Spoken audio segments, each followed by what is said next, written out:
నమస్తే. ఇటీవల మనకి విశాఖపట్నంకి గూగుల్ కంపెనీ రావడం జరిగింది.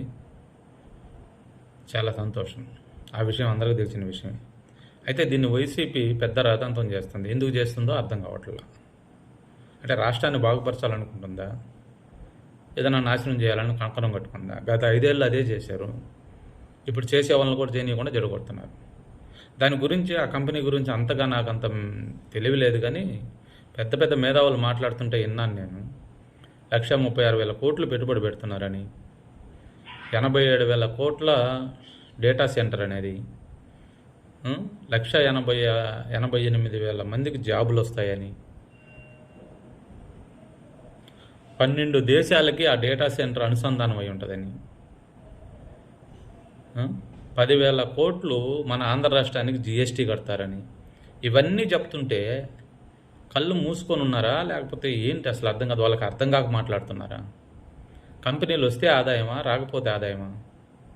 ఇదిగో సాక్షి టీవీలో ఇదిగో గడ్డామోడు ఒకడు కూర్చున్నాడు, ఎలుగుబంటిగాడు. వీడు అంటాడు అది గూడెం అంటాడు. అది ఉత్త గూడెం గట్టి అడబడేసి వెళ్ళిపోతారు వాళ్ళు అంటాడు. అది గూడెం ఎట్టవుతుంది?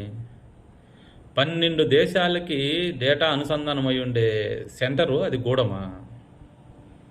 ఒకవేళ దాని లోపల ఎవరు ఉండకపోవచ్చేమో, దానికి సంబంధించిన ఆఫీసెస్ ఉండవా బయట? దాని కనెక్టివిటీ ఏముండదా? ఎందుకు అలా మాట్లాడతారు మీరు? కంపెనీలు మీరు తీసుకురావడం మీకు చేత కాదు, తెచ్చిన వాళ్ళని చేయనీరు. గతంలో మనం ఎంఏఓలో ఏదో చేసుకున్నాం వైజాగ్లో డబ్బులు ఖర్చు పెట్టి. అప్పుడు తెచ్చిన మనం కంపెనీలు ఏంది? మామిడి తాండ్ర, అప్పడాలు, అల్లం వెల్లుల్లి పేస్టు, ఇవి సిగ్గు లేకుండా అసెంబ్లీలో మాట్లాడారు మీరు వాటి గురించి.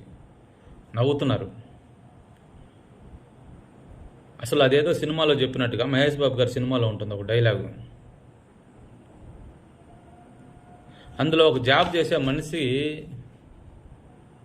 చిన్న డైలాగ్ ఉంటుంది అనమాట. నా జాబ్ పోతే నా ఇంట్లో పాలవాడు వాళ్ళ ఫ్యామిలీ, పేపర్ వేసేవాడు వాళ్ళ ఫ్యామిలీ, బట్టలు అరేంజ్ చేసేవాడు వాళ్ళ ఫ్యామిలీ, కిరాణా కొట్టోడు వాళ్ళ ఫ్యామిలీ, మా ఇంట్లో పని మనిషి వాళ్ళ ఫ్యామిలీ. ఎంతమంది బతుకుతున్నారో తెలుసా మీకు? వీళ్ళందరూ నాశనం అయిపోతారు నాకు జాబ్ లేకపోతే. అర్థం చేసుకొని జాబ్ ఇవ్వండి అని ఏదో మాట్లాడుతుంది ఒక అమ్మాయి ఆ సినిమాలో. ఆ విధంగా అన్ని వేల కోట్లు, లక్షల కోట్లు పెట్టుబడులు పెట్టి అంత పెద్ద కంపెనీ పెడుతుంటే, రాష్ట్రం అభివృద్ధి చెందేదానికి ఒక దారి తీస్తుంటే, 12 దేశాలకు సంబంధించిన అనుసంధానమైన డేటా మనకు ఆడ ఉంటుంటే దాన్ని మీరు గూడెం అంటారేంటి? ఎంతమంది బతుకుతారు దానికుండా? 1,88,000 ఉద్యోగాలు వాళ్ళు ముందే చెప్తున్నారు వస్తాయని. అంటే మీరు ఏమనుకుంటున్నారు? అసలు రాష్ట్రాన్ని నాశనం చేయదలుచుకున్నారు. చేశారు ఆల్రెడీ, ఇంకా ఎందుకు చేస్తారు? మీరు చేయలేరు, చేసేవాడిని చెడగొడతారు. ఎందుకు మీకు ఇదంతా అవసరమా?